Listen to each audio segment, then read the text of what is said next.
ఇప్పుడు మనం జర్నలైజేషన్ పాఠం గురించి మాట్లాడుకుందాం. జర్నలైజేషన్ స్టార్ట్ చేసే ముందు మరికొన్ని టెర్మినాలజీస్ గురించి మాట్లాడుకుందాం. ఎందుకంటే జర్నలైజేషన్లో ఇవన్నీ మనకు తారసపడతాయి. కాబట్టి దీంట్లో మనకు అర్థం తెలిస్తే మనం దాన్ని ఈజీగా మనం పాస్ చేయడానికి, దాని రూల్ మనకు అర్థం చేసుకుని అవగాహన చేసుకుని పాస్ చేయడానికి ఈజీగా ఉంటుంది. కాబట్టి మరికొన్ని టెర్మినాలజీస్ గురించి మనం మాట్లాడుకుందాం. ముందుగా అకౌంటెన్సీ. అకౌంటెన్సీ అంటే it is nothing but recording the transactions from the source document with a scientific and chronological in a systematic manner. After that, classification of the data into a book that is called as a ledger. After that, summarizing, and after that, balancing the ledger accounts, and after that, finalizing the state accounts and interpreting the reports to the management for taking economic decisions. ఎందుకంటే అకౌంటెన్సీలో ఈ పాత్రే main, దీని డెఫినేషనే అది. ఎందుకంటే మనం సిస్టమేటిక్గా chronological order అంటే క్రమసంఖ్యతో మనం record చేయాలి.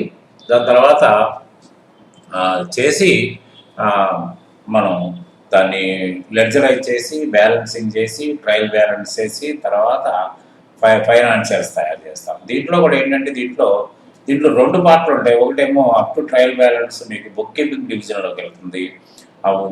ట్రయల్ బ్యాలెన్స్ టాలీ అయిన తర్వాత ఏదైతే అగ్రీడ్ స్టేట్మెంట్ ఏదైతే ఉంటుందో దాన్ని అకౌంటెంట్ గారికి ట్రాన్స్ఫర్ చేస్తే he will prepare the financials and he will submit the reports to the management for taking economic decisions. దాని తర్వాత అకౌంటింగ్ సైకిల్. దీంట్లో మెయిన్గా 6-7 స్టెప్పులు ఉంటాయి. ఎట్లా ఉంటుందంటే ముందు ఒక సోర్స్ డాక్యుమెంట్ చెప్పాను కదా. సోర్స్ డాక్యుమెంట్ అంటే ఒక చెక్ కానీ, ఒక రెసీట్ కానీ, ఒక వోచర్ కానీ, ఒక పర్చేజ్ ఇన్వాయిస్ కానీ, ఒక సేల్స్ బిల్ కానీ, ఇవన్నీ వీటి మీద ఆధారంతో మనం ఒక జర్నల్, ఒక రికార్డింగ్ వర్క్ చేస్తాం. రికార్డింగ్ వర్క్ చేసిన తర్వాత దాంట్లోంచి మనం ఆ డేటాని దట్ ఈస్ దాంట్లోంచి మనం ఏంటంటే ఫస్ట్ ఎంట్రీ అంటాం దీన్ని. ఎందుకంటే ఒరిజినల్ రికార్డ్ ఇదే. దీంట్లోంచి ఏంటంటే మనం ఆ డేటాని క్లాసిఫైడ్ బుక్ అంటే డివిజన్ ఉంటుంది. అంటే దేనికి దానికి రెవెన్యూ అకౌంట్స్, తర్వాత క్యాపిటల్ అకౌంట్స్ దేనికి దానికి సెపరేట్గా ఒక్కొక్క పేజీ పెట్టుకుని అవసరాన్ని బట్టి ఒక పేజీ 10 పేజీలో పెట్టుకుని దాని ప్రకారం దేనికి దానికంటే ఒక జర్నల్ చూసినంత మాత్రాన మనకి బిజినెస్ యొక్క పొజిషన్ మనకు అర్థం కాదు. ఎందుకంటే కంప్లీట్ ఒక డైరీ లాంటిది అంటున్నాం కదా. ఇవాళ ఏమొచ్చింది, ఇవాళ ఏం పోయింది, అంతవరకే ఉంటుంది తప్ప ఈ రోజు వరకు అంటే ఒక 4 రోజులు బిజినెస్ చేస్తే ఈ 4 రోజుల వరకు మనకి ఏమొచ్చింది, మన దగ్గర నుంచి ఏం పోయింది అనేది ఎక్కడ కూడా ఉండదు. కాబట్టి మనకు ఒక classified book that is what is called as లెడ్జర్ని మనం ఓపెన్ చేసి ఆ లెడ్జర్లో ఈ డేటా అంతా ట్రాన్స్ఫర్ చేస్తాం. దాని తర్వాత ఏం చేస్తామంటే మనం దాన్ని బ్యాలెన్సింగ్ చేస్తాం. ఏదో ఒక 1 మంత్కో లేకపోతే 1 ఇయర్కో 6 మంత్స్కో ఎప్పుడు అనుకుంటున్నప్పుడు మనం ఏ రోజున అయితే మనం రిపోర్టింగ్ చేయాలనుకుంటున్నామో, మన పొజిషన్ తెలుసుకోవాలనుకుంటున్నామో ఆ రోజుకి మనం దాన్ని బ్యాలెన్సింగ్ చేసి ఆ బ్యాలెన్స్లన్నీ కూడా డబుల్ ఎంట్రీ సిస్టమ్ ఆఫ్ అకౌంటింగ్లో మనం తెలుసుకున్నది ఏంటి గతంలో అన్నీ కూడా all debits must be equal to credit and vice versa. దానికి దీనికి ఇది సమానంగా ఉంటుంది. కాబట్టి ఏంటంటే నిజంగా సమానంగా ఉందా లేదా, మనం ఎక్కడైనా గణితం రూపంలో ఎక్కడైనా తప్పులు చేసామా అంటే 2+2 = 4 కావాలి, కానీ 5 కావద్దు, 6 కావద్దు.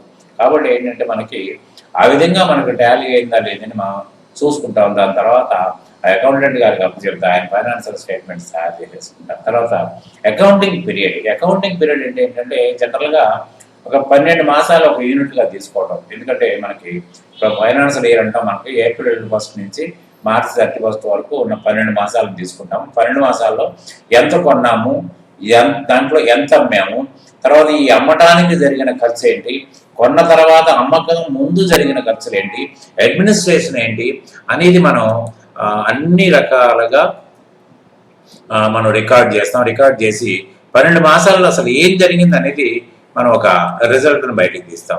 సో ఎందుకంటే అకౌంటింగ్ పీరియడ్ అనేది ఒక 12 months, జనరల్గా ఒక 12 months. Accounting equation accounting rotates around 3 basic terms. 3 basic terms ఏంటంటే అసెట్స్, లయబిలిటీస్, క్యాపిటల్. అసెట్స్ అంటే బిజినెస్ వ్యాపార సంబంధిత ఆస్తులు. చెప్పాను కదా, assets are nothing but resources అని. లైబిలిటీస్ అంటే మీకు బిజినెస్ రన్నింగ్లో మీకు క్రెడిట్గా తెచ్చుకున్న స్టాక్స్ కానివ్వండి, తర్వాత అప్పులు కానివ్వండి, ఇతర సర్వీసెస్ కానివ్వండి, ఇవన్నీ. తర్వాత ఏంటంటే క్యాపిటల్, అంటే మీరు పెట్టిన పెట్టుబడి ఎంత, ఈ పెట్టుబడితో పాటు ఇతరత్ర మీరు తీసుకున్న బయట వాళ్ళ దగ్గర నుంచి సహకారం ఎంత, ఈ రెండాటికి ఈక్వల్గా అసెట్స్ ఉండాలి. ఎందుకంటే మీరు తెచ్చిన డబ్బులు ఒక సైడ్ కుప్పగా టోటల్ చేస్తే ఆ టోటల్ మొత్తం అదర్ సైడ్ అసెట్స్ రూపంలో మీకు ఈక్వల్గా ఉండాలి. కాబట్టి ఏంటంటే అకౌంటింగ్ ఈక్వేషన్లో రెండు ఎప్పుడు మీకు సమానంగా కనిపిస్తాయి. కాబట్టి ఏంటంటే ఈక్వేషన్ కూడా ఎలా ఉందంటే assets is equal to liabilities plus capital. తర్వాత ఏంటంటే క్యాపిటల్ అనే పదం కూడా తారసపడుతుంది. ఫస్ట్ ఎంట్రీ మీకు క్యాపిటల్ గానే వస్తుంది. Capital is money or wealth in other forms invested by a person with a main view to earn money with that. ఉద్దేశం ఏంటి, ఇన్వెస్ట్మెంట్లు రకరకాలుగా ఉంటాయి. ఎందుకంటే ఎవడన్నా లోన్ ఇస్తాడు, that is also investment in that organisation. తర్వాత ఓనర్ పెడతాడు, అంటే ప్రొపరేటర్ పెడతాడు. Proprietors investment in the business is with a view to earn money with that. అంటే డబ్బు సంపాదనే జయం. అంటే దానికి ఏంటంటే లోన్ ఇచ్చినోడికి ఏమో ఇంట్రెస్ట్ వరకే వస్తుంది, లాభ నష్టాలతో సంబంధం లేదు. కానీ ఓనర్కి ఎలా ఉంటుందంటే ఆ డబ్బు ద్వారా సంపాదించిన డబ్బులు మొత్తం లాభం అంతా అతనే తింటాడు, నష్టం ఏదైనా వస్తే భరిస్తాడు. కాబట్టి ఏంటంటే క్యాపిటల్ అంటే అది క్యాపిటల్ అనేది దాన్ని. కాబట్టి అతను జేబులోంచి డబ్బులు కానీ అతను ఇతర ఎక్కడన్నా అప్పులు తెచ్చినా కూడా అతను పెట్టుబడి కింద లెక్క అవుతుంది. తెలుగులో మనకి పెట్టుబడి అంటారు, మూలధనం అంటారు. కాబట్టి ఏంటంటే తర్వాత creditor is a person to whom owed by the organisation for the good service or finance arranged and credit. ఎందుకంటే మనం డే టు డే రన్నింగ్లో ఎలా ఉందంటే మనం తెచ్చిన డబ్బులు సరిపోవు. బిజినెస్ డెవలప్మెంట్ కానీ ఇతరత్ర అవసరాలకు కానీ సరిపోయినప్పుడు ఏం చేస్తామంటే మనం ఎక్కడి నుంచైనా ఫైనాన్స్ అన్నది తెచ్చుకుంటాం వడ్డీకి, లేకపోతే సరుకులు కూడా ఏంటంటే కొంత ఇచ్చి కొంత తర్వాత 15 రోజులకి 20 రోజులకి ఇస్తామని వాయిదా మీద మనం తెచ్చుకుంటాం. అట్లనే ఏంటంటే సర్వీస్ ఆడిటర్ దగ్గర నుంచి కానీ, ఇంజనీర్ దగ్గర నుంచి కానీ, ఒక కెమిస్ట్ దగ్గర నుంచి కానీ, ఒక సర్వీస్ కన్సల్టెంట్ దగ్గర కానీ సర్వీస్ తీసుకుంటాం. ఆ సర్వీస్కి ఎప్పుడప్పుడు డబ్బులు ఇవ్వకుండా నెమ్మదిగా ఇస్తాం. తర్వాత అతన్ని మనం క్రెడిటర్ అని పిలుస్తాం. జస్ట్ దానికి opposite debtor is a person owes money to the organisation for the money stocks and services received and credit. దానికి ఆపోజిట్. ఎందుకంటే మనం ఎలా తీసుకుంటున్నామో అలాగే ఇతర బిజినెస్ వాళ్ళు కూడా మన దగ్గర నుంచి ఆ విధమైన సర్వీస్ని పొందుతారు, ఆ విధమైన గూడ్స్ పొందుతారు, ఫైనాన్స్ పొందుతారు. కాబట్టి క్రెడిటార్కి డెటార్ ఆపోజిట్గా ఉంటుంది. Expense is reported in income statement. Expenses అంటే విచ్ ఎక్స్పైర్స్, అంటే మనం ఏదైనా ట్రాన్స్పోర్ట్ ఖర్చు పెడతాం, శాలరీస్ ఖర్చు పెడతాం, రెంట్ ఖర్చు పెడతాం, ఎలక్ట్రిసిటీ బిల్ ఖర్చు పెడతాం, సెల్ ఫోన్ బిల్ కడతాం. ఎందుకంటే ఒకసారి కట్టిన తర్వాత మళ్ళీ అది రిపీటెడ్గా దాన్ని మనం యూజ్ చేసుకోలేం. అంటే ఎక్స్పైర్ అయిపోద్ది అంతే. మనం ట్రాన్స్పోర్ట్ అమౌంట్ కట్టామనుకోండి, లారీ వస్తే లారీ గూడ్స్ తింపగానే వాడు డబ్బులు ఇచ్చారు వెళ్ళిపోతారు. మళ్ళీ ఈ స్టాక్స్ తీసుకెళ్ళి అక్కడ పడేసుకోమంటే మళ్ళీ డబ్బులు అడుగుతాడు. So which expires it will be reported in the income statement, that is profit and loss account. Goods ఇది item which will be purchased to sell to the need to earn profit from that. అంటే దీంట్లో goods అనే పదాన్ని మనం బాగా వాడతాం. Goods were purchase అంటారు, goods were sold అంటారు. అంటే purchase of goods is mainly requirement of goods to sell them with a margin. అంటే మనం దానికి తారసపడేది ఏంటంటే గూడ్స్ అనే పదం మీకు బాగా అనిపిస్తుంది. తర్వాత పర్చేజ్ అనే పదానికి దీంట్లో అకౌంటెన్సీలో సెపరేట్ మీనింగ్ ఉంది. Purchase has different meaning in accountancy. A thing which is taken into the organization with a view to sell with a margin or to consume the items required to make use in the process of manufacturing and items taken to consume in the execution of work. అయితే ఏంటంటే దీంట్లో మనం తిరిగి margin కలుపుకొని అమ్ముకోవడానికి కొన్న వస్తువులు కానీ, లేకపోతే మ్యానుఫ్యాక్చరింగ్ చేసేటప్పుడు రా మెటీరియల్ కొనడం కానీ, లేకపోతే కాంట్రాక్ట్ వర్క్ చేస్తున్నప్పుడు ఐటమ్స్ కొనడం. అంటే కాంట్రాక్ట్ వర్క్ చేసినప్పుడు ఏమో సిమెంట్ కొంటాము, ఐరన్ కొంటాము, బ్రిక్ కొంటాం, that is not for sale. అట్లనే మ్యానుఫ్యాక్చరింగ్లో రా మెటీరియల్ కొంటాం, that is not for sale.